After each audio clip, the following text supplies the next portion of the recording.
భగవన్నామస్మరణను మించినటువంటి రక్షణ సాధనమే లేదు. నిరంతరం మనస్సులో నమశివాయ నమశివాయ నమశివాయ అనే పంచాక్షర మంత్రం నడుస్తూ ఉండాలి.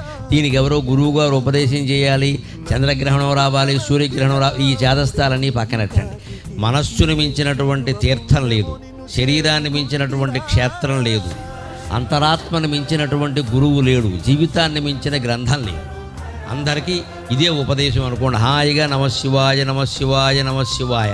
రాత్రి పడుకున్నా సరే నిద్ర పట్టకపోతే నమశివాయ, లేచి మొహం కడుక్కుంటూ ఉంటే నమశివాయ, అన్నం తింటుంటే నమశివాయ, ఎవరన్నా కనపడితే పలకరింపు కూడా నమశివాయ, మీరు ఫోన్ ఎత్తి మాట్లాడవలసి వస్తే నమశివాయ.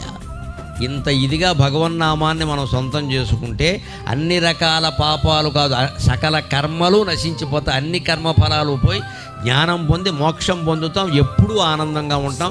భగవన్నామస్మరణ అంత గొప్పది.